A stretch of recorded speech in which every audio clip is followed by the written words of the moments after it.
This is exactly right.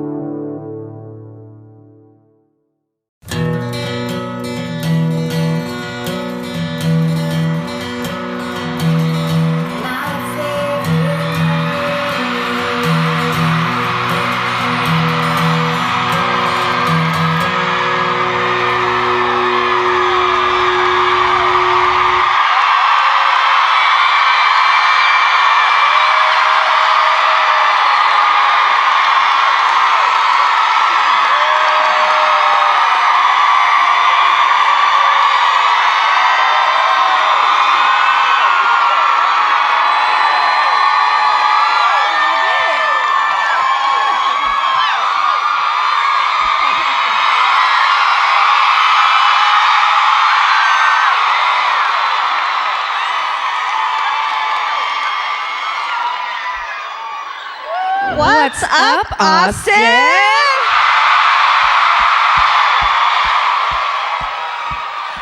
Holy shit! My eardrums! Oh my god! You broke them. Wow, this place is fucking huge. What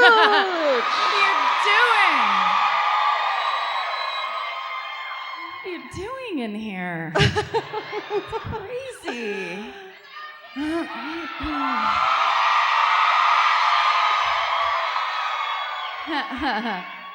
Wow. Thanks. Guys, this is our last show of the 2018 fall tour. Amazing. I did a real gross dance about it backstage. Yeah. Do it, Georgia. No. Let them see your backstage. It was a little more crude, but this is the stage. She was in plain Spanx. That's right. How did you like that? I came out of It was fun. I came and I spanked thought, and right in my peripheral vision, I thought there was an old lady. But it was Georgia, and she'd pulled her bicycle Spanx up to the bottom of her bra.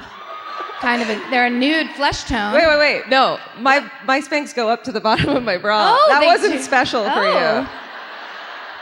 Truly, You listen. They go up to here. Yes. I didn't realize they do that because I wear a scuba suit under all my dresses, so I just figure. Mm-hmm. I thought you were doing bikini Spanx. No, that's how I look underneath this. It looked really good. Thank you. Your Spanx pulled up to the bottom of your bra, and then she was just going like this behind me, like. And there was no reaction at first, and she kind of looked me up and down and then laughed. Because when I don't wear my glasses, I can see to about here, and then everything else is a funny blur that people are doing for me. Just a nice presentation. Meanwhile, poor Vince is behind us on the couch, just ignoring us. Ignoring. Just trying to get things taken care of. That's right. Doing an actual job as we're like, Robin! Listening to some Robin back there. That's right.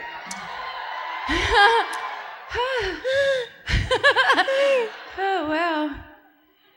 What a gorgeous rug. Oh. Truly, just in the fall shades of mauve. Autumnal. Taupe. Autumnal. That's my least favorite word, and it's the word I say the most. Which is? Autumnal. Oh, yeah. Because it's just so dumb, I can't stop saying it. You know that thing? Autumnal. Because you hate it so much that you have to keep saying it. Yeah, over like and I over. say it as a joke, but then that's all I say. I think I might do that with moist. It's such a terrible word. It puts all these ideas into your head. Ugh. What? Unwanted thoughts? No. Do No we? moist. It's so moist in this autumnal air. No, it's not. It's autumnal air. It's inaccurate. I can't stand how inaccurate your weather forecast is. What are we talking about? This one's gonna go off the fucking rails. Right. Let me just tell you this right now. I'm sorry. I have to pre-apologize. When we hit the stage last night, which was super fun, it was in Atlanta, it was as if we'd never done a show before. We were just staring at each other like, what? Aren't you gonna say anything? What? Go. Right before we walked on stage, I was like, what are we going to talk about? Shit. And then she's like, I don't know, we'll just stories. go. I was like, okay, great. I'm gonna let Karen take care of it. So I was just like, go ahead. I don't know. And I was like, oh, let's see. I did drugs one time. I got drunk one time. I was a rebellious child. What about, I did something in my hotel room today that I've never done in a hotel room before. Let's fucking hear all about it. Hi. Right? I fucking, maybe, and of course it's the last show of 2018 that I do this. Can I guess? Yeah. You masturbated on a pillow? I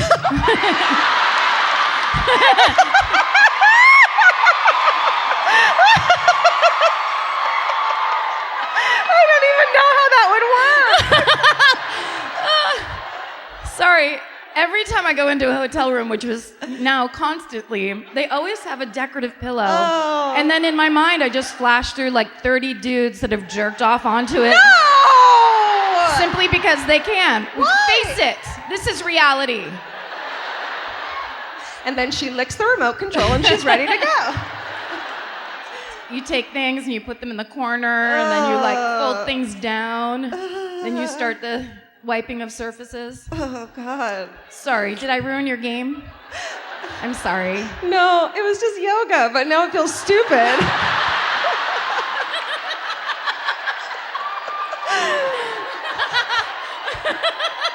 I'm so sorry I fucking bit your yoga story right in half. It wasn't a great story. Shit. And then I masturbated on a pillow. That's all we want to know. Women aggressively masturbating around hotel rooms as a form of revenge. Yeah. Yeah. I have to say, and maybe this is why I came up with that so quickly, I recently...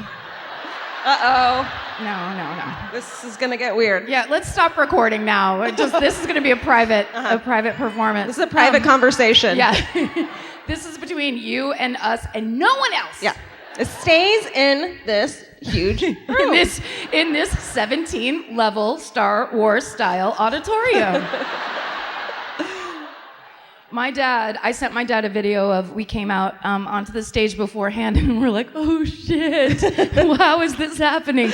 And I took a quick video for my dad and I sent it, and in 2 hours I'm gonna get a text that says, how many seats? Because that's all he cares about. It's like he's boiled this whole thing down to stats, and he just wants to know how many seats are in every house that we're filling. Is it better than the night before? Is it worse? Are we winning or losing? Do I still love you or not? Let me know. He's like, I need to figure out what to get you for Christmas. How many seats were in that theater last night? Just get me the 2 Starbucks gift cards, Dad. Yeah. You're still killing it. Why 2 Starbucks gift cards? I didn't tell you that story. Maybe. In the saddest time when my mom was sick and my dad had to take over all the mom duties and was not prepared and couldn't do it. We had a Christmas where my sister got a ton of great shit, and of course my niece Nora got everything she could have wanted, and I got 2 Starbucks gift cards.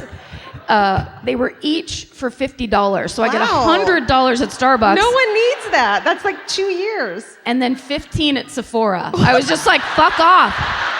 This won't get me in the door at Sephora, friend. I'm middle-aged. Nothing worth $15 is worth anything to my face at Sephora. Oh my God. Yeah.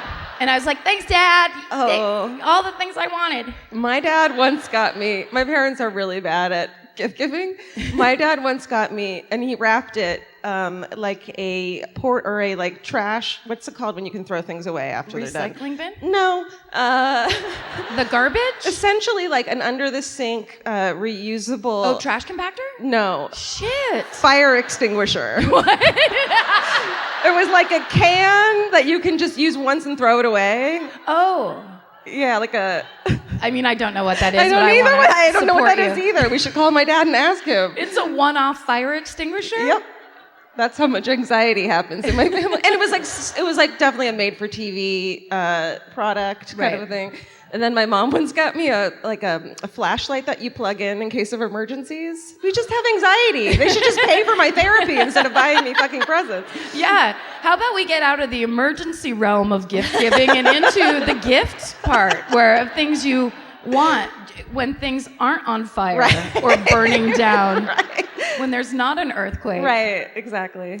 That's exactly right. That's exactly right. It's okay.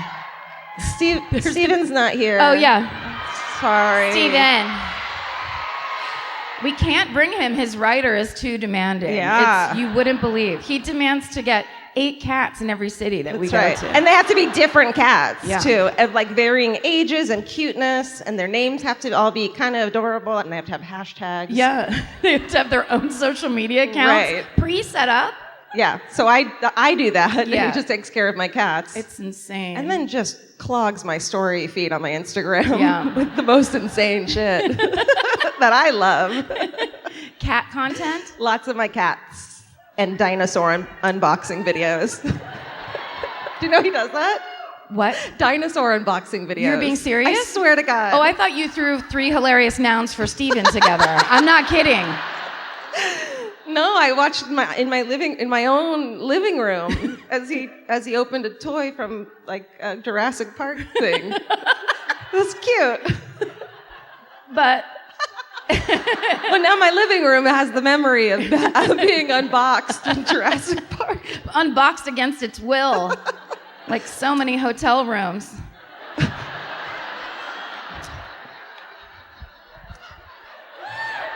Listen. This is My Favorite Murder. We're a true crime comedy podcast. Thank you. This is Karen Kilgariff. And this is Georgia Hardstark.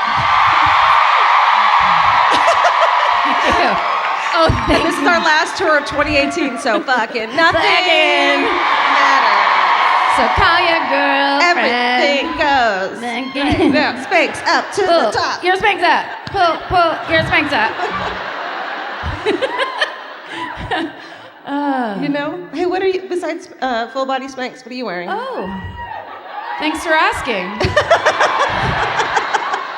Well, that's interpretive. It's a little bit, there is a coming on to drugs feel now. I feel but I assure you and all the police in Austin that I am not on drugs. I just have a dress with pockets in it. That's it.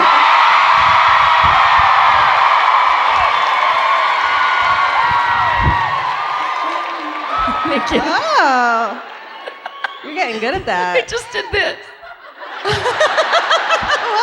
Oh no. No. Oh no. And then they're gonna yell. It's asshole time. I finally gave up I wore black clog boots for 2 years of touring because my sister hated them so much and I thought it was hilarious. Even though she was at like 2 of the 15 shows we did. Yeah. And but every once in a while she'll like sneak on Instagram and look and then she'll be like, the dress was cute, but fuck those boots. And then that alone would just like warm my heart. I could go right to sleep. But then I got these and they're better, so I had to let that go. You're growing. You're growing and changing. I'm trying to grow and I'm trying to change. I love it. Thank you. What about your outfit, Georgia? I have a thing on. It's black. There's my wedding shoes. Thanks. Yeah. I've decided that next tour I'm not wearing black dresses anymore. It'll be fine. I promise. Also, it's not a discussion. There's like 6 different women were like, so hold on, then what does that mean? Do you guys give refunds? I already got my tickets. You have to understand, my closet, I love clothes. It's this much fucking couch material grandma dresses, vintage, some of like crazy old salty women who in the past I've bought these from. And then there's this little section of like show dresses of these sad black dresses that I found and I'm like, I guess this'll do. I bought so many just to be like, maybe, because it's not my thing. I'm not a goth. But you know what's hilarious? Listen, she finally admitted it. She's not a goth. I'm a raver! What I love is that I'm a raver. Well, then the next tour is all rave clothes. Yes! Finally! Humongous jeans. We meaning me, just taught Karen the term speaker tweaker. Yes. That she loves. Yes. That you ravers will know as someone who fucking gets up on the speaker and just is on so many drugs that it just feels great to your ears and your body. Yeah, exactly. Careful. So Karen's now a speaker tweaker. I'm a natural speaker tweaker. But what I was going to say is it's funny because we are the ones that made up the rule that we have to wear a black dress. We made it up. And then Georgia's like, look, I can't do it anymore. And then I'm like, no, you fucking have to. This is all made up. And I didn't decide till the one weekend where you wore a print dress, and I was like, we can do that? Well, I'm gonna do it then too. No more. No more. We won't be slaves to ourselves. I don't know. Our own dumb ideas. It's worked so far. Should we sit down? I guess so. Okay. Yeah. Ooh. Look at these. Are these our friends from? These are nice. Andy Cohen. Andy Cohen's. I bet they are. Did you know hear that story? Do we know? So Andy Cohen and Anderson Cooper. Thank you.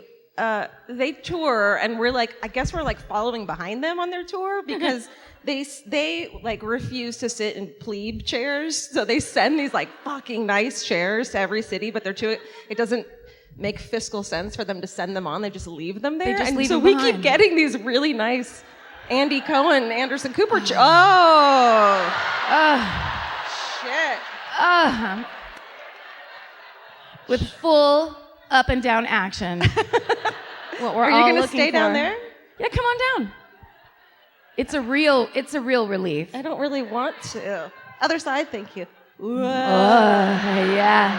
Do you want to go back up? I want to go back up. Okay. This is half an hour of the show. It's gonna be this. So if you guys need to go to the bathroom or leave, There is adjusting that you have to do. Yeah. I mean. Yeah. It just really hurt my back. That yoga was pointless that I did earlier. What type of yoga did you do? Hot? Well, the heater was on. Okay. So I just did a video, which I fucking never do. Like, truly, my phone was like, "Are you sure you weren't trying to?" I think you touched the wrong button. Yeah. You were trying to watch videos of your cats. Are you sure you want to yoga? But I did it. Was it a lady? It was a lady. It was like a 20-minute stretch flow situation. I can show you right now. Do it. Oh my God. That's the best content for a podcast. And this woman, this woman was so positive, bless her heart, and that she was playing, positive. The sitar? Yeah. I think at one point in my head I went, oh, fuck off. But then I was like, don't do that, Georgia. That's not positive. Don't resist the positivity and the sitar.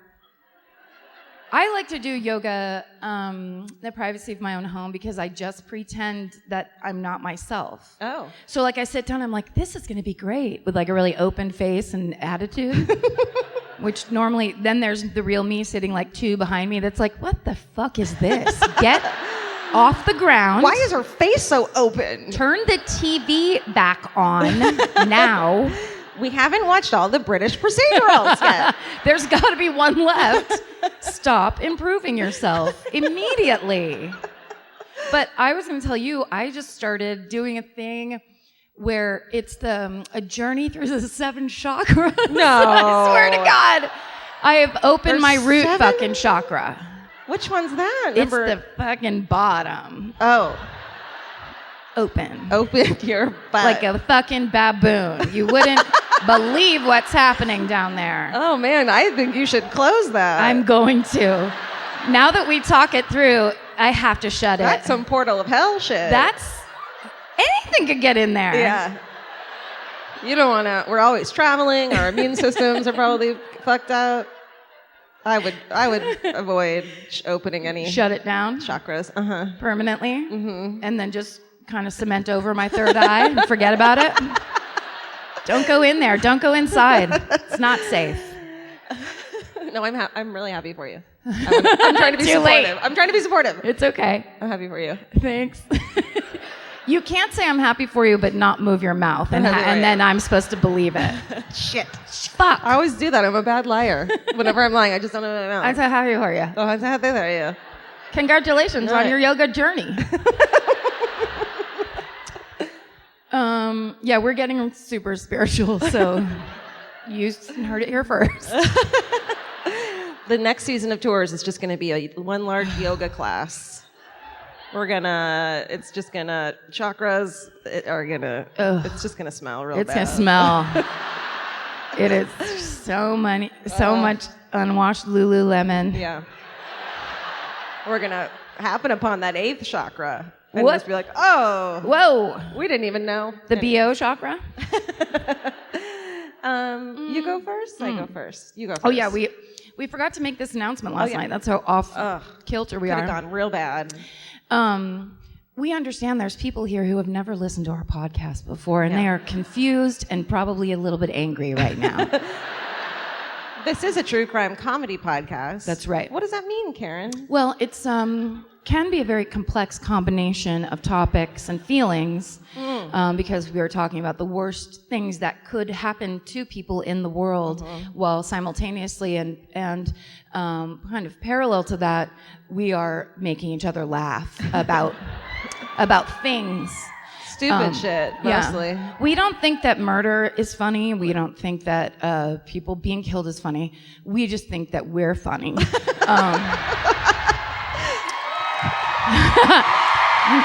Well, I mean, Thank you.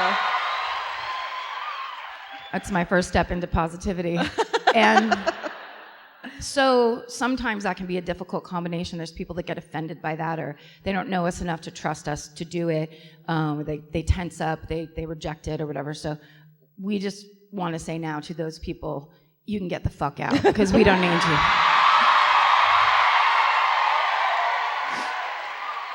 Yeah, that was my root chakra topic. That came from the bottom of my soul. With America's #1 meal kit, HelloFresh, you'll get easy, seasonal recipes and pre-measured ingredients delivered right to your door. All you have to do is cook and enjoy. HelloFresh makes cooking delicious meals at home a reality. From step-by-step recipes to pre-measured ingredients, you'll have everything you need to get a wow-worthy dinner on the table in about 30 minutes. Say goodbye to endless grocery store trips and takeout. HelloFresh has you covered. There's something for everyone, from family recipes to calorie smart and vegetarian, and fun menu series like Hall of Fame and craft burgers. HelloFresh has more 5-star recipes than any other meal kit, so you'll know you're getting something incredible. HelloFresh is flexible and it fits your lifestyle. Easily change your delivery days, food preferences, and skip a week whenever you need. Break out of your dinner rut and make deliciousness part of every week with HelloFresh. I love that even though HelloFresh is super easy and they make it really basic and straightforward, you still feel like you're cooking this incredible home cooked dinner, and that makes me feel good about myself. And that instead of just ordering takeout, I'm actually making something and preparing something at home, and it feels good. So for $80 off your first month of HelloFresh, go to HelloFresh.com/murder80 and enter murder80. It's like receiving 8 meals for free only at HelloFresh.com/murder80, promo code murder80. Go buy. Okay, you're first. I'm first tonight. It looks long because I made it a 16 font, because I think I might be going blind. I can't fucking see anything anymore. Oh no! Yes. How is that gonna? My Spanx jokes aren't gonna land. No. I'm just gonna have to go with you and just agree with whatever you tell me you're showing me. I am so funny right now. Trust me. So tonight I'm gonna do the story of Robert Elmer Kleasen, the real Texas Chainsaw Massacre. Ooh. There's a real one? Now, as we all know, and as fans and lovers of true crime, they like to do that. They like to compare things to other things and be like, this is the real. This is the original one. This is the original. But you will find as you hear the story that it's just kind of a couple of items that combine the story. And in fact, that Tobe Hooper did not base his film on this, because this actually happened 3 months after Texas Chainsaw Massacre was released. Come on. But yet the name stuck. Yeah. It's, you know what it is? I got it from a British series called Real Stories, and they'll fucking say anything about this country. They're so mad that we became independent. So. Oh, yeah. This movie, let's just start in the fun part. This movie, there's an article from 2004 that was written by a guy named John Bloom for the Texas Monthly magazine, which I personally love. We get a lot of good research from Texas Monthly. It's real good magazine. So John Bloom, it was 14 years ago, but he wrote this amazing article basically about how Texas Chainsaw Massacre got made. And I'll read you the first sentence of that article. It's, in 1973, a ragtag group of Texans scrounged up $60,000 and created a film so violent and visionary that it shocked the world. And damn. It was filmed right in and around Austin, Texas. Shit. Yes. Nice. And it is not just probably the most legendary horror film of all time. It's the most financially successful film in the history of Texas. Wow. Did you know that about your come on, cheer for your fucking home team. Man. Well, when you spend 60 grand on a fucking movie, when a ragtag group of people get together, 60 grand, scrounge together. Some old Texan hippies come together and fucking literally torture actors so it looks like they're being tortured. Okay. So, Tobe Hooper's inspiration for this movie, of course, was Ed Gein, and it was also Dean Corll and Dean Corll's accomplices who procured people for him and all that fucked up shit. So there's plenty of inspiration. He didn't need to go anywhere else. But just to connect the two, I guess we have to stop talking about this now. 3 months after the movie premiered, another psycho took up residence in Austin, Texas. He didn't wear a mask made of human skin, no. Of an actual human face, actually. There's a super fucked up story that Tobe Hooper tells. No. That a doctor who was a resident that he knew, he got the idea for Leatherface because a doctor told him a story about when he was a resident and in the coroner's office or whatever, he cut the face off of someone on a Halloween and wore it as a mask. No! Did he get fired? Did he get fired? I'm sorry to say no. He's the Surgeon General of America right now. He was Trump's top pick for Surgeon General. Sounds about right.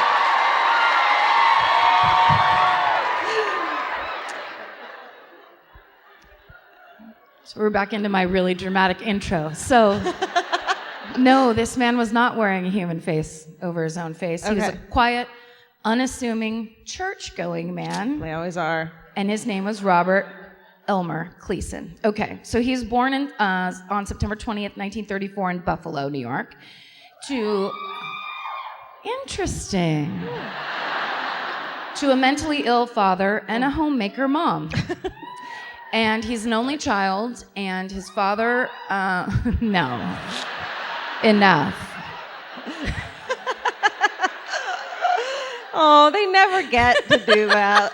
Let them do it. Here's what I love is, it wasn't just one person. I know. Like 7 only children just cheered for themselves. They've been waiting.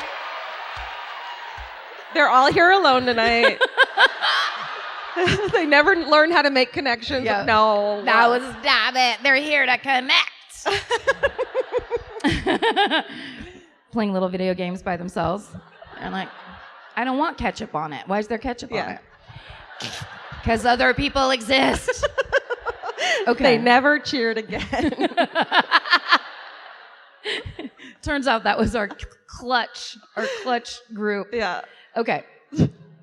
His father, who's a paranoid schizophrenic, loves guns. And so then he raises his only child who also loved guns. What could go wrong? Magical. In 1950, when he is 16 years old, he jumps on a nail. It's an accident. Why? So, accidentally. Okay.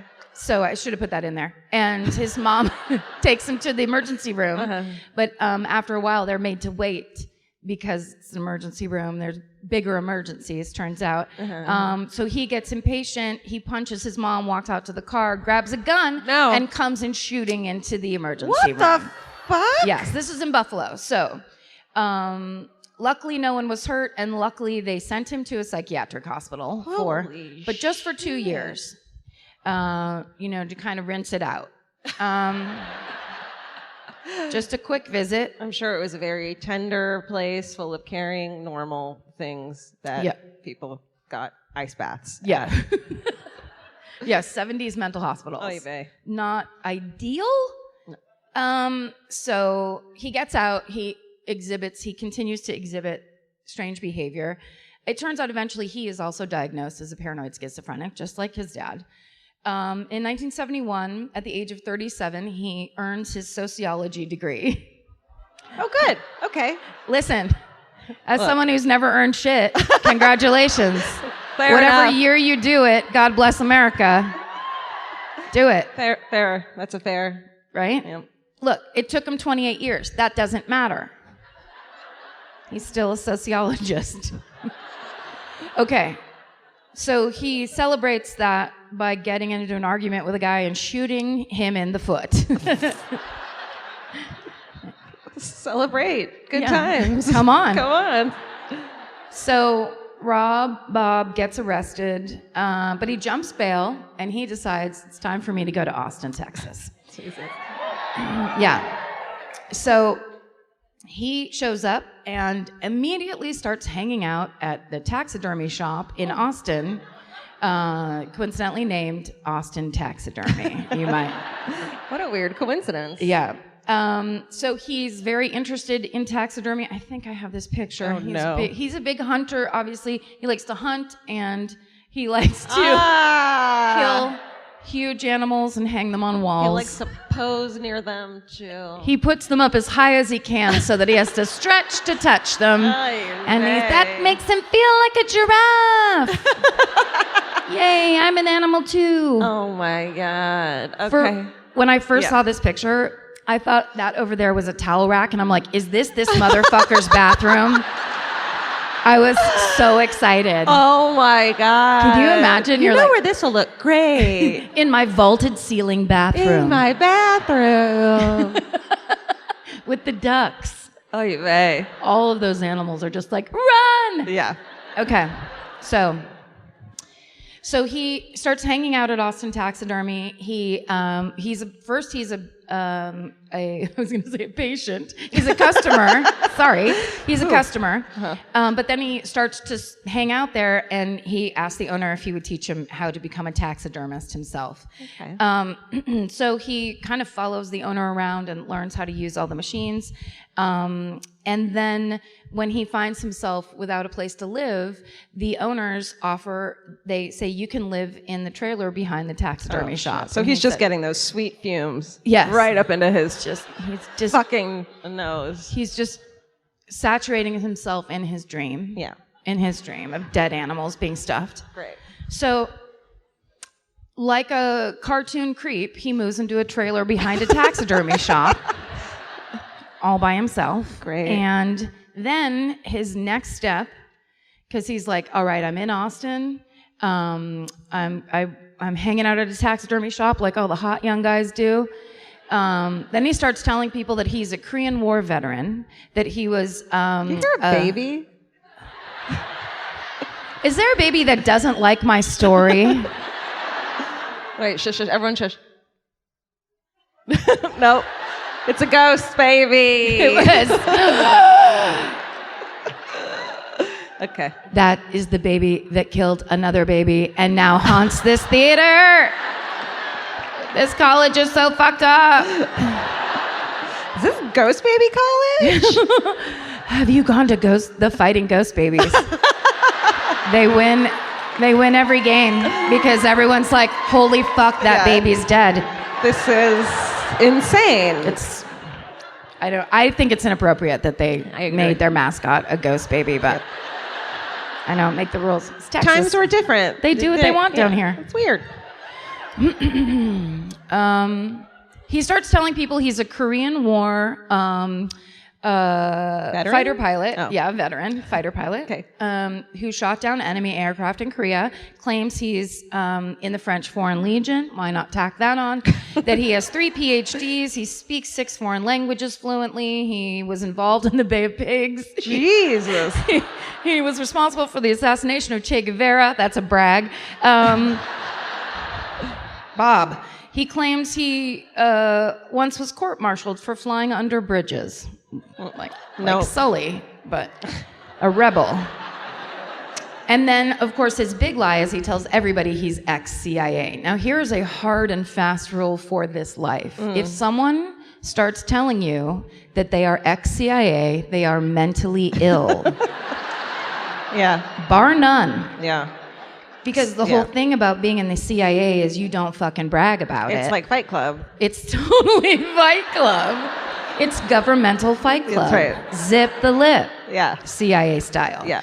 That's the whole fucking point of being in the CIA is you don't gotta tell people about it. Do I need to underline it again? Watch the movie True Lies and you'll fucking know what it's like. You'll see what Arnold was up against. Mr. and Mrs. Smith. Fucking all he wanted to do was tell her about his life. And it drove them apart. And then it brought them together outside of a helicopter. This should be a movies podcast, I think. Yep. Let's change it. So now he's got taxidermy. Now he's got stolen valor. What's the third horse in this trifecta?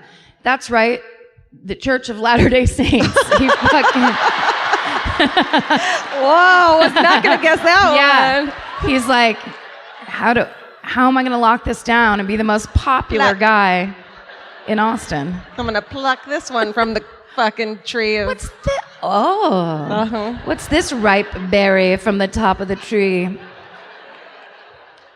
Yep, he joins the LDS, and so he actually gets baptized into the church, and hot stuff. And then he makes a bunch of uncomfortable acquaintances that are like, it's great to meet you. Why are you here?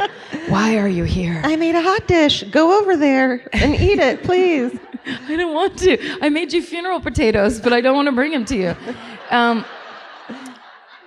So, of course, in December of 1973, he gets arrested for wrestling bison. You knew it. You knew I was going to say it. I'm sorry. Wait, for real, or is that another lie he made up? No, it's real. Oh my God. He doesn't even need to lie. No. Why are you lying? He's so ridiculous. Here's his mugshot from wrestling bison. He didn't wrestle them. He couldn't wrestle them. I don't think it's called wrestling when a bison beats the shit out of you. He looks like someone I've dated. Does he look a little like bit? Carl Urban, star of Star Trek?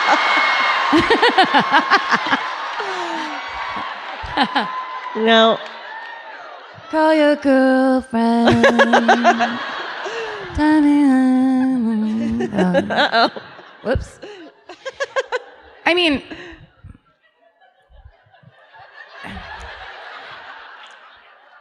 I'm just saying, if you lived in Austin, you were just like a young waitress just trying to see what was going on. You went to high school with everybody, and it's all the same people. And then this fucking guy moves to town. The bison rustler. Talking about bisons and... You're just like, what kind of plane did you fly in Korea again? Wow, tell me more about the CIA. All the secrets that you just keep... Tell me about those secrets. Do you have one of those suitcases that shoots people? That's the first question I would ask. So he gets arrested and he goes to jail, but none of his Mormon friends come and visit him, and they don't get him a lawyer. Guys. So he becomes super enraged in jail. Oh, I thought you were going to say Jewish or something. Just picks another religion. Yeah. You know who'll come to my aid? L'chaim. Yeah. Just whoever will show up. He's like, we'll show up. We'll come get you from jail. Will you? Mm-hmm. Do you promise me right now? Bring you a fucking kugel, too. It's a hot dish. Trying to shove a casserole dish through the bars. Eat the kugel. Eat it. There's raisins in it. It's weird. It'll make you feel better. I like it. Eat it. Eat the kugel. Wait, is kugel a casserole that has raisins? It's a noodle casserole. It's kind of sweet, but we eat it with dinner. It's not dessert, and we put white raisins in it. And like, what else though? It's just like a custard. It's weird. What is wrong with it? And I love gefilte fish too. Everyone's horrified by that. Anyway, but you make great bread. This is neither here nor there. That's very true. Where are we? I don't know. Okay. No one's getting him help, and no one's coming to visit him. Right. His he's entire not Jewish. Mormon church is like, sorry, I didn't see your text. It's just it's 300 people that are like, what? You texted me? That's crazy. I didn't get it. I didn't get it. The one thing you automatically get and check every 4 seconds all day long. Didn't get. I just didn't. So he spends 5 months in jail. Ooh. And he's pissed, kind of naturally. And then once he gets out, his behavior becomes more and more bizarre. He starts to send letters to the elders of the church, going, it's a little something like this.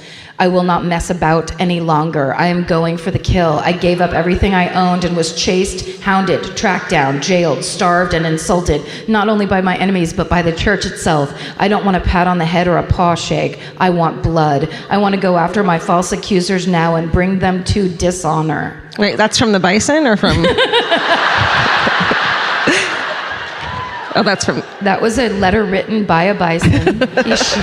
He shoved a pencil in his hoof and was just like, no, I'm sorry, I'm pissed. I'm saying it. I'm going to finally fucking tell them how I actually feel being a Mormon. Bison.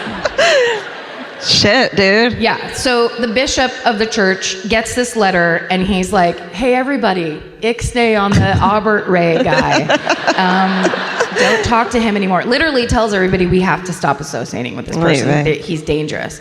And there were 2 young men who were missionaries.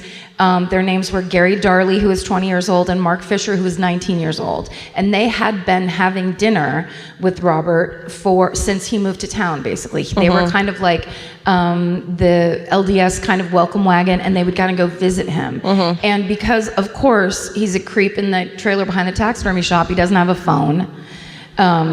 He just yells at that slatted window when he needs to communicate with people. So they tell the bishop, okay, well, we're just going to go visit him one more time. He just said don't talk to him anymore. Yeah. But, rebellious Mormon missionaries, they'll just say, fuck you right to your face. So on October 28th, 1974, Gary Darley and Mark Fisher go out to the taxidermy shop. They go to the trailer for one last visit, and they're never seen alive again. So because everybody knew that Bob Kleasen was the last person that would have seen them alive, the police question him about where he thinks the boys could be. And first he tells the police they never got to his house for dinner, that he has no idea. But of course, then he's asked again, and he changes his story and says that there's a Mormon conspiracy against him and that he's being set up. That's the one. Yeah, that's the answer I should have gone with first. Sorry, that's my real answer. And then they bring it up again, and he says, actually, there's a judge in this town who is a war criminal, and I, as ex-CIA, have information about him. Therefore, he is trying to silence me. That's not it either. Yeah. And slowly the cops are backing toward the door, like trying to feel for the doorknob behind them. Oh. You don't say. A war criminal, you say. I'm gonna go check something in my car. How about a scene in a horror movie where a cop just goes up into a high girl voice because he's so fucking scared? Okay, Bob, see you in a bit. Actually, in this Real Stories, it's a great episode of Real Stories about this guy, there is this amazing cop, Austin PD, who says he was 24 years old when he first met this guy, and he said he's the scariest human being he's ever been around because he came in real, like, he almost talked like almost babyish, where he'd be like, oh, I don't know, he kind of talked like that. And then if you pissed him off, he would turn, and they said his face would change and his eyes would change, and all of a sudden he was the scariest person you ever saw. I don't like that. I know. So then here's what happened. Listen. Oh, okay. They arrest him. I just said that part. So they go to the trailer and they do the search, and outside they find Fisher's ID tag with a bullet hole in it. Then inside the trailer, they find both of the boys' bloody watches. So they are like, this is not good. They also then see Kleasen has this shooting range that's set up in the backyard. Great. And then a bunch of people that know Kleasen say, oh yeah, here's a thing he likes to do, is he invites you over to the shooting range, like you're gonna shoot, and he'll go, look at me, I'm this expert shot, and he'll do all his shots, and you're supposed to go down and get the target thing and go bring it back. Don't do that. And multiple people said that they would go down to get the target, and when they turned around, he was standing there aiming the gun at them. And that was like his funny joke. That's that he liked to hilarious. pull on people. Really solid comedy. So so the police are now like, this is clearly how he murdered these two boys. Yeah. Then also inside the trailer, they find it's like he's trying to write a book. It's a manuscript called 1,000 Whitetails, a Poacher's Manuscript. And it is hundreds of pages of him describing in detailed writing how to kill, dress, and dispose of animal carcasses. What if you had to read that? Like you had to. Don't do it. I would just get through it. You know what I mean? I would just do it. Yeah, I'd just do my job. I guess that's the right answer. Yeah. That wasn't a great question. I can admit when I'm wrong. Stephen, edit that out. Stephen, turn that part up louder. I think it was powerful, a powerful moment of honesty.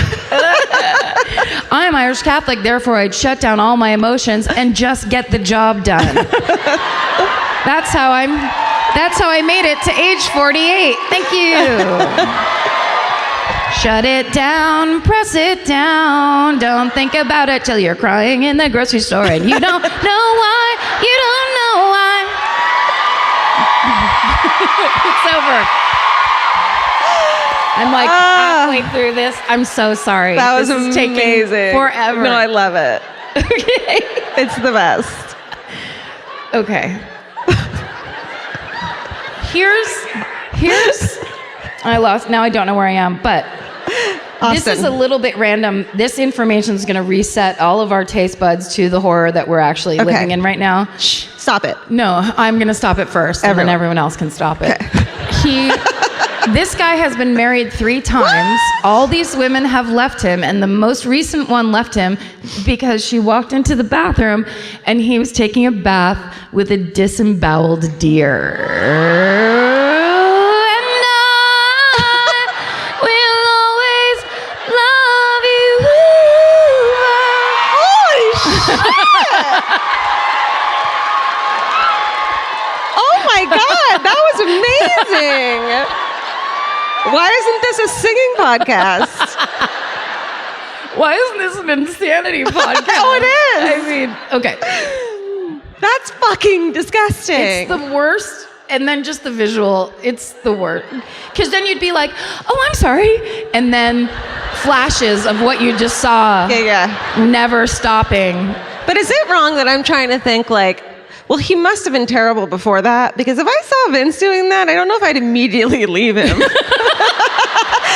You definitely want to hear the story first. Yeah. Like, what if he wasn't taking a bath with the disemboweled deer? What if he fell into the bathtub full of water? Sure. And she was probably like, yep, this is old Robert. Yes. But I'd be like, this isn't Vince. This is not like him. This isn't like him. Why would he put bubbles into this bath? So something must have else been, I'm going to guess something else. I bet something else. I bet like his funny game of pulling guns on people. Vince in the back is like, I can finally live my life, my real life. She'll accept me for who I am. And then there's a deer standing next to him like, what? What'd you say the plan was? Okay. So once the police put all this horrifying information together, they send a forensic team to investigate the taxidermy studio. And this is where the connection to the Texas Chainsaw Massacre comes in, because they end up finding hair that matches the 2 young missionaries and human blood and tissue on the band saw that's in the taxidermy studio. Fuck. And they also find their hair behind the shop, in this bin behind the shop where the employees disposed of the unused animal parts. And so then the police put together that basically he killed these boys and then got rid of their bodies by basically dismembering them and getting rid of anything that would have looked human so that he could put it into that taxidermy bin. So it's the worst of the worst. So the state only has circumstantial evidence. They only have all that stuff that they found in and around the taxidermy place and his trailer. So, but they go to trial anyway in 1975, and he is found guilty of murder, and the jury immediately gives him the death penalty. Hold, don't do it. Don't fall for it. You must know that there's more to come, and it's not good. It's actually the worst. In 1977, he's on death row for 2 years when the appeals court finds that the search warrant used to look through his trailer was defective, is the word that I cut and paste. So who wrote that? That's not... The search warrant was defective, and so the bloody watches, the name tag, the hideous manuscript are all inadmissible. No! Yes. Judge, whatever your name is. Why? So his conviction's overturned, and the authorities are like, it's too big of a risk to retry him when we don't have any of this evidence. So instead, they bring him up on weapons charges in Buffalo from when he shot the guy in the foot. Fuck! And he gets the death penalty? Nope, sure doesn't. He gets 9 years in a prison in Buffalo. Yes. And secretly, Austin's like, well, at least he's not here anymore. So he goes to jail. He's in jail in Buffalo. And while he's there, he signs up for a thing called International Pen Friends. No. Yeah. And he begins exchanging letters with a widow named Marie Longley, who lives in the very British-sounding town of Barton upon Humber. Oh, really? Really? Oh, really? It's up in the northeast of England, and he explains to Marie, of course, that he is a Korean decorated war veteran who is also a college professor, teaches literature to prisoners, and that's why all the pictures he sends her are from the inside of a prison. Shut up. Yes. Yes. Shit. And they make me wear the prison blues. I just try to blend in to make them want to learn from me. Yeah. So he gets her more and more to reveal all of the details of her life, like that she is a policeman's widow. So she makes a pension, she owns her own house, and she has a modest but stable income. And he's like, ding, ding, ding, ding, I'm in love. So in 1988, he's released from prison. Yes. The city of Buffalo, of course, doesn't want him, and it's sweeps week also, the week he gets released. So literally, reporters just follow him around town. Yeah. He gets released from prison, he has nowhere to go, and reporters are just like, how do you feel by how nobody wants you here and you need to leave immediately? Nuh-uh. Yeah. Oh. I just want to show that he wore the MAGA hat first. That's him. That's him. A ridge. Just saying. Oh. No way, they get married? That's Marie. He looks like the fattest vampire of all time in this picture. He does. Like, you're only drinking blood. What are you? Oh my God. And also, that is a medal that is not his. Yeah. He's wearing fucking lunatic. Okay. Oh, I'm scared. It's scary. So, essentially, the people, the city officials in Buffalo are like, we want him out. People start petitions. At one point, he tells a reporter, I'm not the monster that they portrayed. He has this weird little baby voice. And if they dig a little deeper, why, they'll find out I'm just an average sort of guy. Yeah. He has that really irritating Midwest accent where you're like, you're fucking hiding something, you old weird Dracula. So... This deer comes around the corner and it's like, he's fucking lying. He's a lunatic. He took a bath with my cousin once. My cousin's in his bathroom. Yeah. Follow me. A deer standing on his hind legs yelling out to the people of Buffalo. Don't believe him. Fucking listen to me, you idiots. Okay. Robert waits out his parole. And then he writes to Marie in England and says, I'm going to come and visit you. And she's like, that sounds okay, pen pal.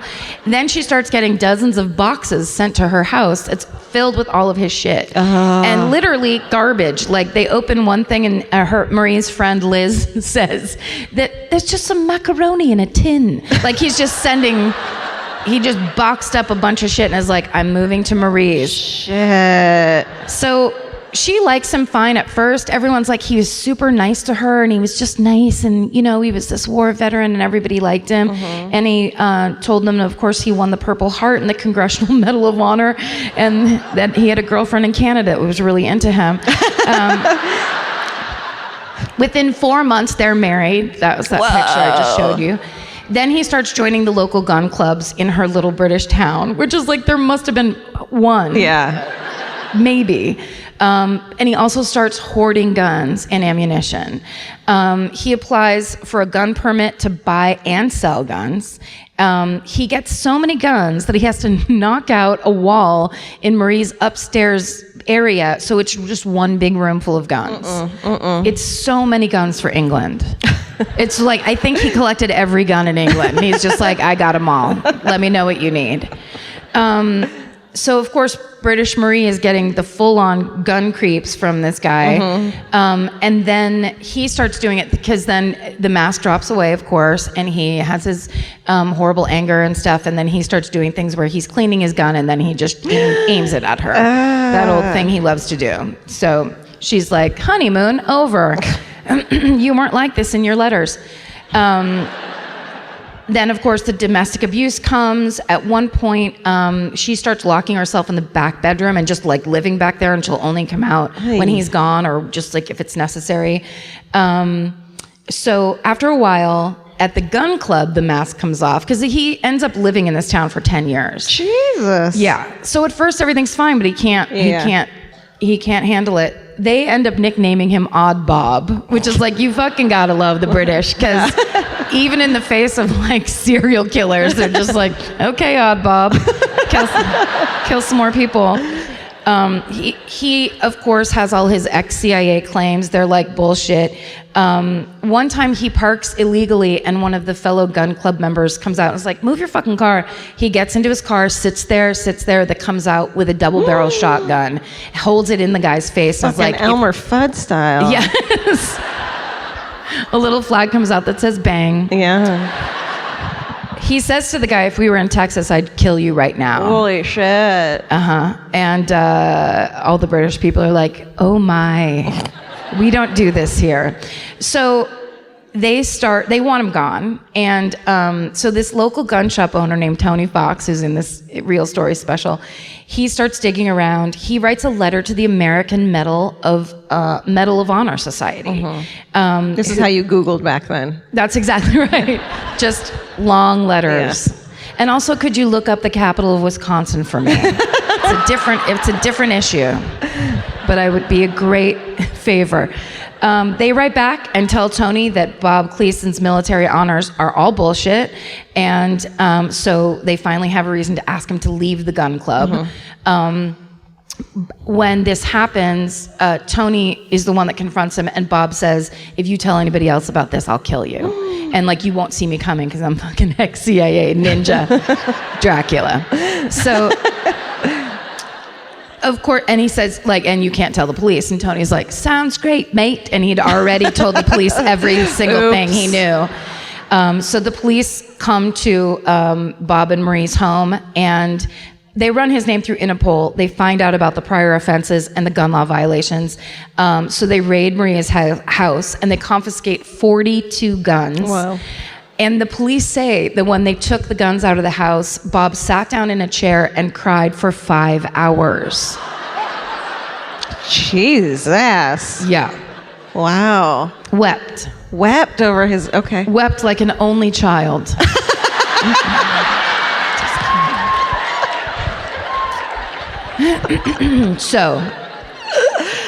So then, when all this happens, Marie's friend Liz Butterfield, who features prominently in this Real Stories episode, Lizzie. She rules. Love She's her. the greatest.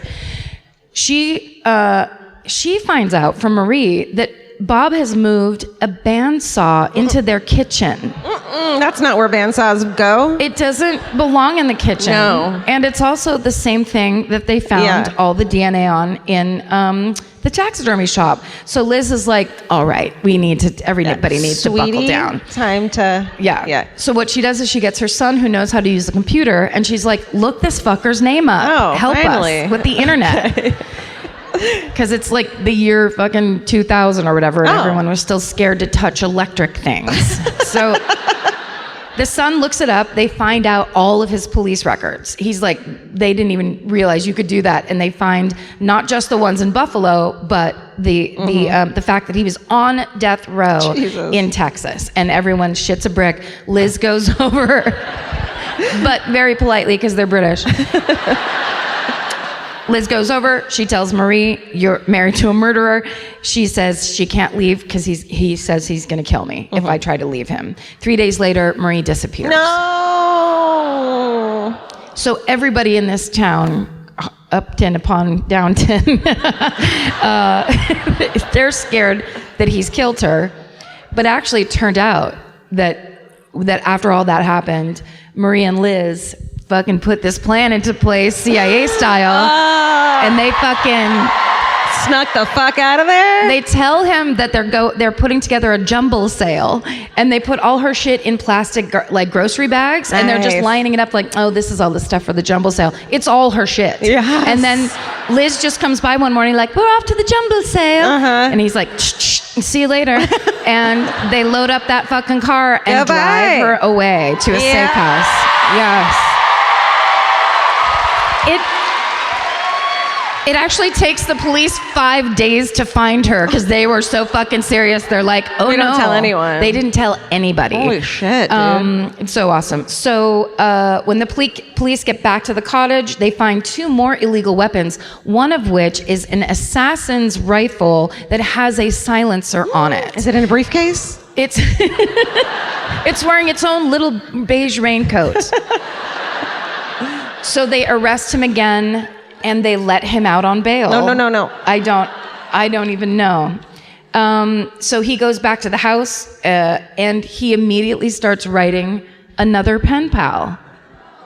Nuh-uh. For real. And so he finds a German woman that he now begins romancing. And the cops are watching him and like following him around. He's somehow gotten this German woman to come to that town. So they're driving around in this van filled with Marie's furniture and this new woman that they're like, holy shit. They finally, the sentence goes through and he has to go to jail for 3 years.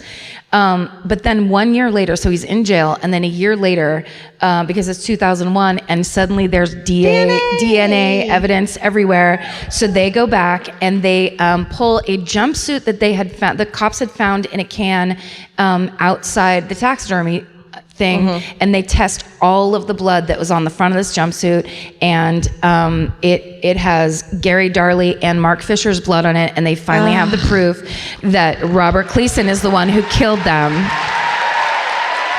Oh my God. And that means they can retry him for those murders. Yay. So the UK agrees to extradition, and then Robert Kleasen on April 21st, 2003 dies of a heart attack. What a dick. Right? At the age of 69. Nice. And that is the Holy insane, shit. horrible story of the not really real Texas Chainsaw Massacre, Robert Elmer Kleasen. That was excellent. Sorry, it was so fucking long. Good. Sorry, so good. How Sorry. the fuck am I gonna... Wow, that was horrible. Yeah. And great. And yet... Okay. All right, well, I'm going to do the murder of Stephen Robards.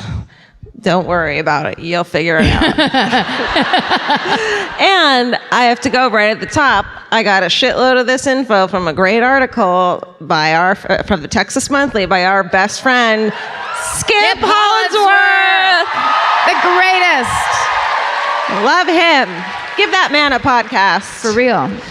All right, so this dude, Stephen Robards and Beth Lomer fall in love in high school in Fort Worth, Texas in the 70s.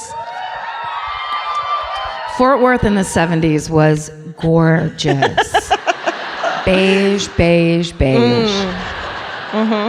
They get married in 1974, whatever. When Beth was just 18, 2 years later, they have a daughter, and they name her Dorothy Marie, but she goes by Marie. But their relationship ended pretty quickly in 1980. Beth got tired of her husband's behavior. It alludes to the fact that he might have had been bipolar, but he would have jealousy issues, temper tantrums. It doesn't matter. They break up. And when Marie was about 3, and so about a year later, when Marie is about 4, Beth gets remarried to a dude named Frank. He's an ex-Navy officer. Blah, blah, blah. And then 3 of them moved to Granbury. Granbury? Is it a town that was built around a really huge berry? Granbury. It's about 35 miles outside of Fort Worth. And at first, Marie is close with her stepfather, and they fucking get along. She even starts to call him Dad. And her real father, Stephen, who visits... She visits him a couple of times a month back in Fort Worth. She starts calling him, which he had to love this, Stephen Dad. Ew. Yeah. Sorry. She was an only child? Yeah. Yeah. You know. Yeah. So Marie and her mother are extremely close, almost in an unhealthy way. They're more like sisters, that sort of thing. And it seems like Marie had this really strong bond to her mom. And as she enters high school, she turns out to be this really, really smart girl. She gets really good grades. She, doesn't mouth off. I don't know. But all the teachers loved her. She excelled.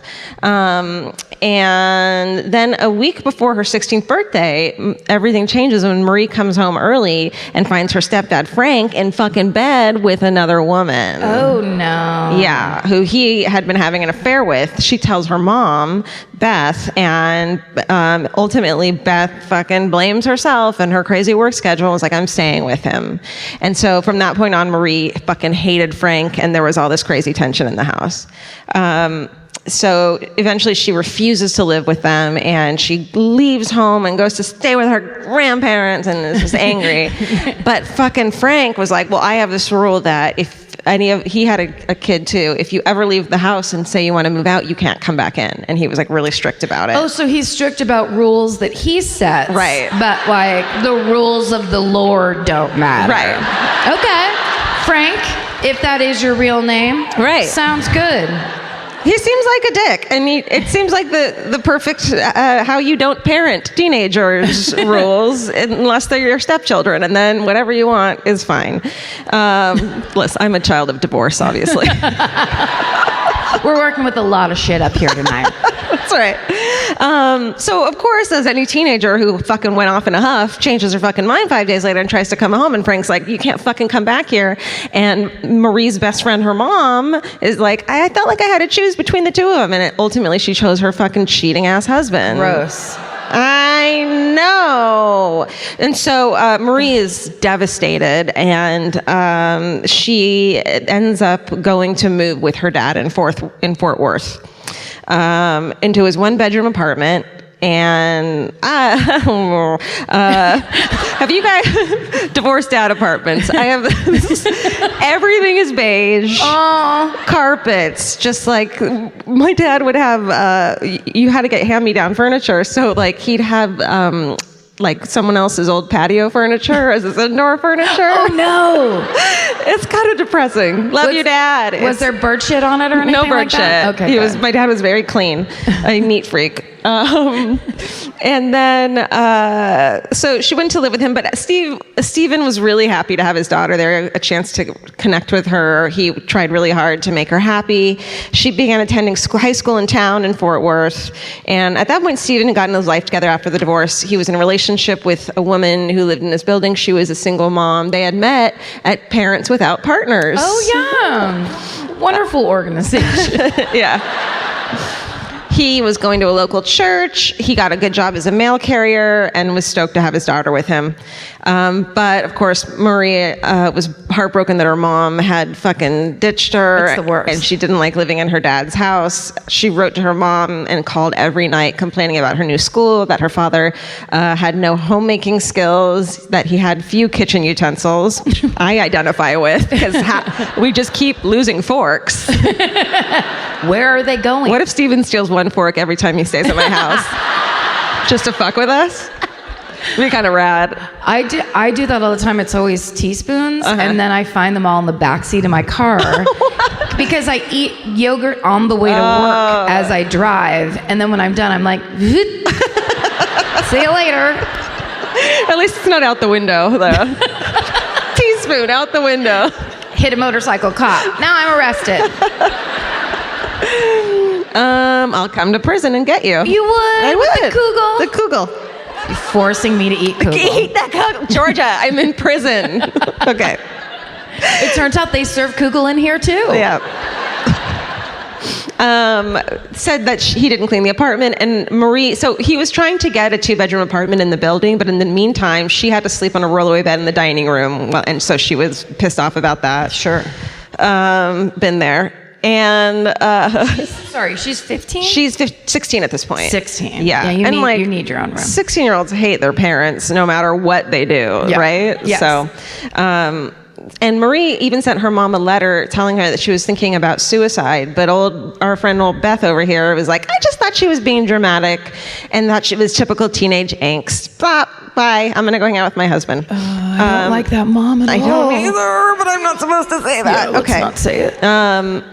So things start to settle down finally, and she starts to excel at school, at her new school again, and she's doing really well. She's one of those kids, it reminds me of the type that are super eager to please because everything around them is chaos and they don't want to be the one fucking things up. So they're like, I'm gonna fucking make sure there's not a single thing about me that they can be mad about. Ugh. I don't get that. That was not me. I was like, I'm gonna fuck everything up. And I'm gonna laugh in your face when you're mad at it. Goodbye. That's when baby Georgia picks up that meth pipe and she's like, let's do this. I'm throwing spoons out the window.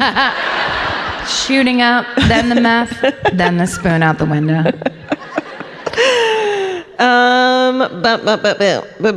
Okay, wait. Things are still down. She goes good, and then excellent grades, etc. She starts to settle in. Then out of the blue, on February 18th, 1993, Marie turns up on Stephen's new lady friend's door. That's what my dad called the girls he was dating, the lady friends. I've got a new lady friend. I had a boyfriend who tried to call me that once, and I just left the store that we were in. Why did he do that? Ew. I guess he was uncomfortable with the word girlfriend. Yeah. And then I just stared at him and I walked out and got in the car and left. It's just like, no. Here's the thing. You don't have to call me anything, but if you're gonna call me something, lady friend is not fucking it, dude. Was it my dad? I dated Marty for 7 wonderful months. Oh, no. And now I'm your stepmother. Clean your room. I'm going to call you Karen Mom. Clean your room. Making the worst microwave, lean cuisines for everybody. Sit down, children. There's no utensils. Also, we're adults. Why do we have to eat here? There's so many questions. Okay. So out of the blue, February 18th, 1993, Marie knocks on lady friend's door, and she's like, my dad's sick. Stephen had come home from church after dinner complaining of a stomach ache. And so Marie babysat the lady friend's young son, and she rushes over to find Stephen in bed complaining he was getting stiff in his arms and legs. He couldn't swallow well. And then there was saliva coming up through his mouth. She calls an ambulance, and Stephen's foaming at the mouth. Bad. And the paramedics try to get an oxygen tube down his throat to keep him alive, but his throat's completely closed up. He ends up dying at just 38 years old. Shit. And according to the coroner, Stephen died of a heart attack. A throat attack? Yeah. The end of the story. No. Oh, well. So fucking Stephen dies.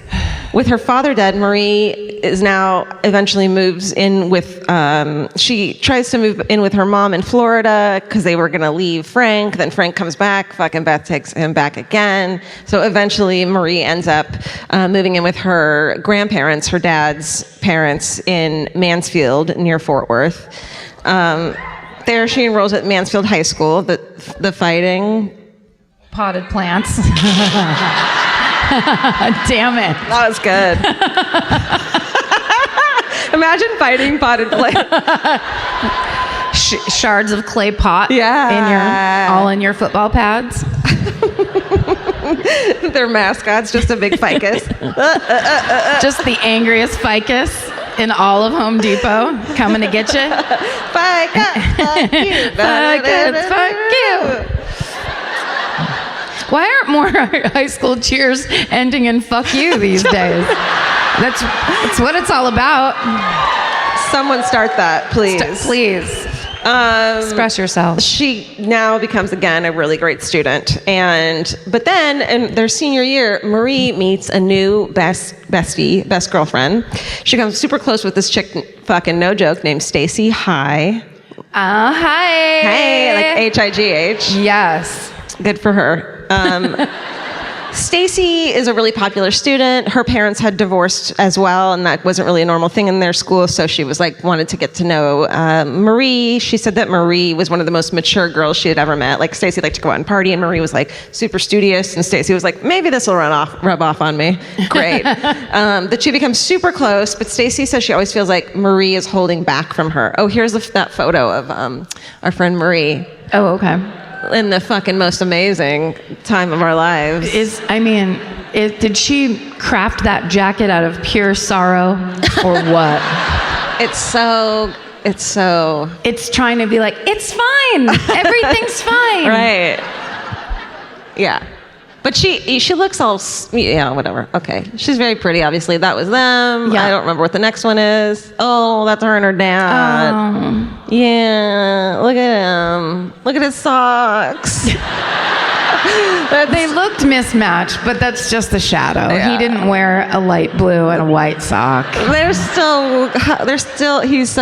just such like He's a just a dad. dad. He's a total 38-year-old dad. Totally. All right. So Stacy and Marie, Marie won't open up to Stacy, but they spend a lot of time working on the school yearbook together, hanging out, besties, etc. Then in January '94, Marie and Stacy are studying Hamlet. And Stacy has a favorite scene in Hamlet, like as all high school students do. I don't know. Never cracked one of those fucking books. Never. And this is how the fucking story goes. And we're like, Stacy, what really happened? Because you did not recite a soliloquy of the Danish monarch Claudius, who poisoned his brother. She's like, let me recite to you my favorite part, Stacy says. And she recites this part about Hamlet, getting killed, killing her father, and am I going to be okay, and all this shit. I didn't read it. That was the Cliff's Notes version. Yeah. And Stacy's like, well, what'd you think of that, Marie? And Marie's fucking sobbing. And she's like, you okay, dude? And Marie, she said Marie's hand Marie turned pale, her hands were trembling, she begins to weep, and then fucking confesses to Stacy that she killed her father. What? Yep. The girl with the jacket. Yeah. Fuck. Yeah. Poison? Yeah. Fuck. Yeah, that's right.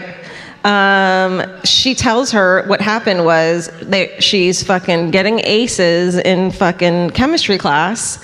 She finds a bottle marked with a skull and crossbones and the word poisonous on it and pours it into a napkin. Sorry, none of that happened.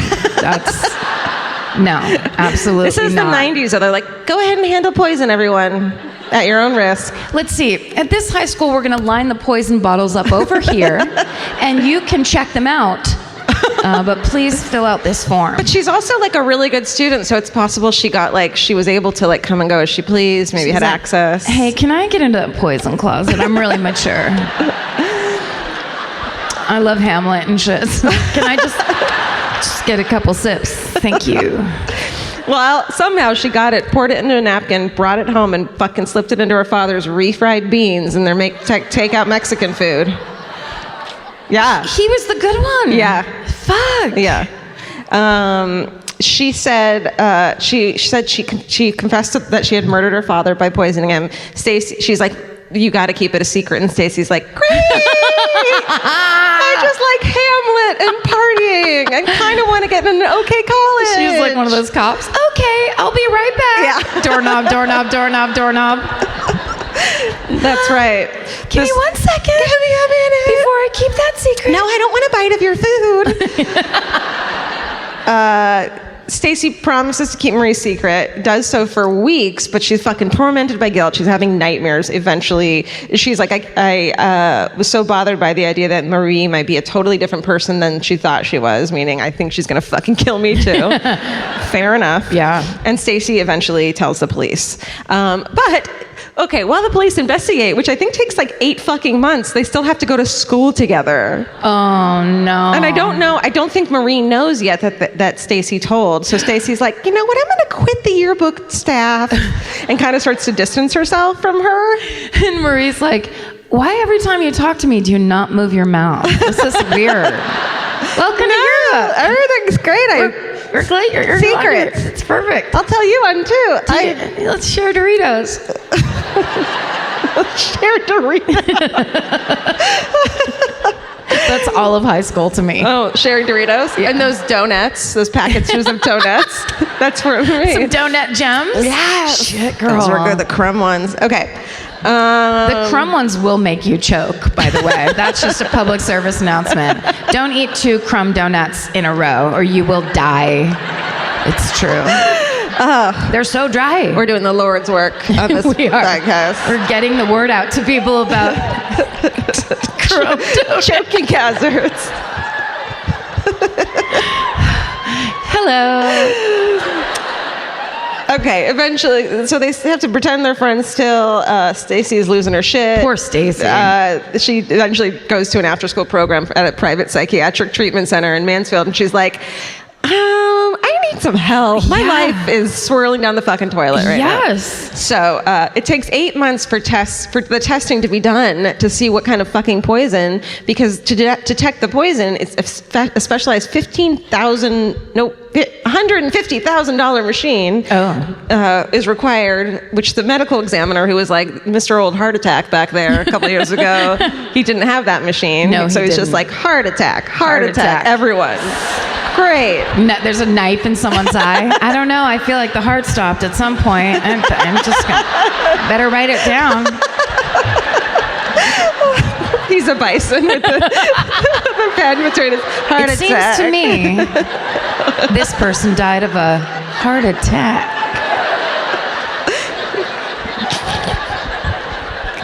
I was going to try to make a bison sound. I have no fucking clue. Nobody knows. No one knows what a bison. No one knows. It's a mystery. They've all been rustled. Okay, so they finally find out that it's barium acetate, and it's 250 times the amount that's usually found in a person's blood. I guess we have that in us. Is found in poor Stephen. And so at this point, Marie's a freshman at the University of Texas here in Austin. Oh shit! The flying, the fighting bass players. Oh, they love to fight with each other. Really? This is not how you do it. Out of here. I'm gonna get you out of here. Yeah. That's the song. Yeah, that's the one. And they're gonna beat you in football. Yeah. At the Austin police station, Marie just admits to killing her father. Good. Just make it quick. Yeah. Get it over with. And they're like, what did he do to you? Please give us a reason why you would have killed him. Please tell us he molested you, because we can't fucking deal with this. And she's like, he was great. He never did anything wrong. He didn't. And so she says that her motive was that she believed her father's death was the only way she could return to live with her mom. And she said, quote, I just wanted to be with my mom so bad that I would do anything to be with her. So this chick has fucking got some. She's been this poor, it's but also worse. Yeah. when you're 16, you never want to be with your mom. No. Everything your mom does, you're like, ugh. Yeah. Eye rolls. Yeah. Like, it's so sad. Yeah. So clearly It's there was not the way you're supposed to grow up. something going on. Yeah. And when her mom found out about the death of her ex, before knowing that her daughter had did it, she was like, it sucks because I was actually about to come get you and move us to Florida in a week, and I just hadn't told you yet. Yeah. Marie's like, bitch, Yeah. you gotta be fucking kidding me. Beth said, if only I had told Marie 1 week earlier, which is like, none of this would have ever happened. If only you had been a normal mom. If only. No, it's not her fault. I'm no, sorry. it's not her I'm fault. sorry. It's not her fault. I have mom issues. Okay. We're working some shit out. Let us do it. They used the life insurance money that Marie received after Stephen's death, $60,000, to hire 2 veteran Fort Worth defense attorneys, whose strategy was to convince the jury that Marie didn't know that she just wanted to get her dad sick so she could move back. That was what they said, thinking it would lead to a lighter sentence of manslaughter rather than murder. But Marie, who was 19 by this time, there she goes. 19 by the time she went to trial in 1995. She sobbed quietly throughout much of the trial. And then Jim Robards, who was Stephen's dad, her fucking grandpa, took the stand and was like, said that Marie should be forgiven and offered a probationary sentence. He was like, it wasn't her fault. I know. It's so sad. In the end, the defense plan didn't work, and Marie was convicted of murder and sentenced to 28 years in prison. But she was released on parole for good behavior after 8 years in 2003. And she changed her name and is now in living. Here tonight. Come on. That's right. Get out here, Bridget. And that is the murder of Stephen Robards. Oh, that's so sad. I know.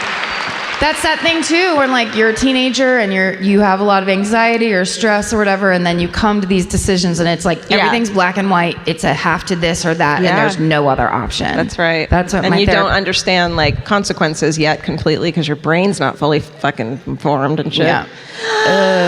I know we actually don't, but do we have time for a hometown? Yeah, let's do a quick one. Sure.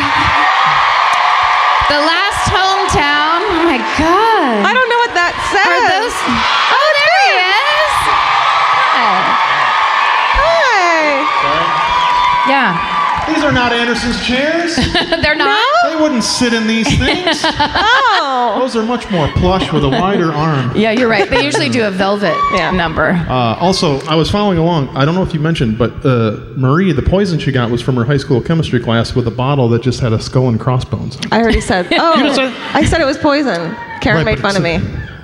I gotta get out of here. I'm gonna go get some. Did he just mansplain my fucking murder to me?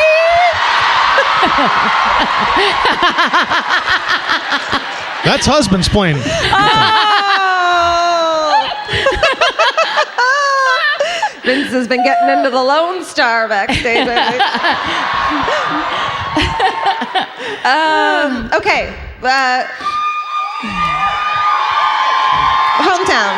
You guys know the rules, basically, but it's very important. Please let it be local. Definitely Texas, if not Austin. We don't give a shit about what happened to you in Arizona, and I'm not fucking kidding.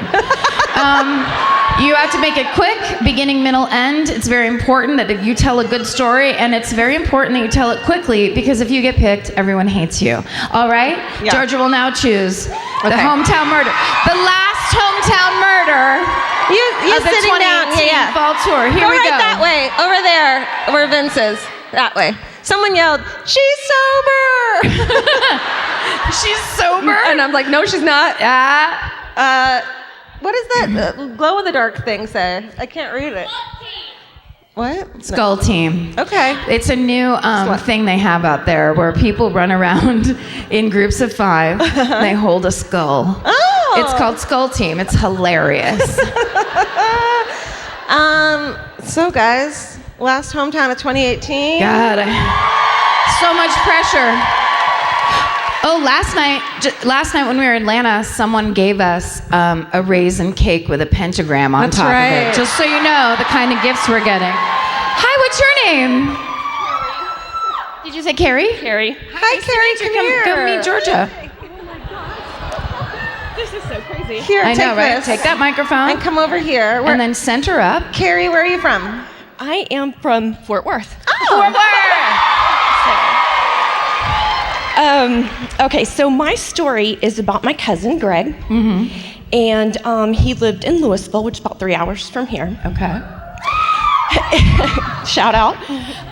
They do that to every city. Oslo. They love it. So Greg was dating a lady named Carol, and Carol had been with a boyfriend named Earl. Texas, good Texas boy name. Yeah. Earl was abusive, not a good guy. And so when Greg started dating Carol, Earl, who was also a realtor, got a key to her apartment, got a locksmith to get a key to go into her apartment. And he went in, and they were in bed together. Greg and Carol, of course, they were dating or whatever. He got livid, so mad, he storms out, and my cousin Greg was a subcontractor, did construction on homes and such. He had gotten a message that someone wanted to, they needed some work done on a house, and it was an empty house. So Greg goes to meet this client at the empty house, and he's shot in the head and killed in the garage. So this was in the early 80s, and what better way to cover up a murder in the early 80s than to dump red paint on the floor and write 666 on the garage and make it look like a satanic ritual. Yeah, that's right.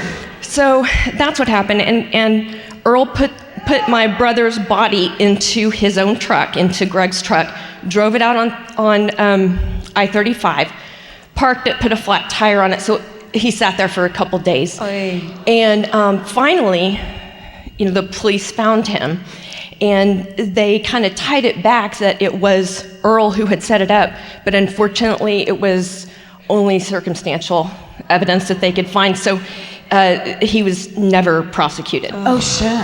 But here's what I'll say. You ladies have encouraged me and inspired me.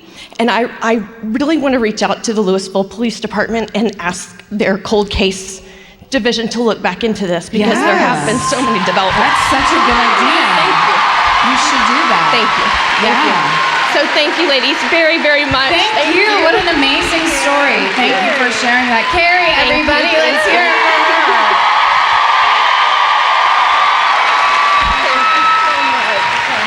Thank you. Great job. Oh, Oh my God. I have chills and I might cry. Yeah, I know. That was really amazing. This is such a crazy community, you guys, that we all made.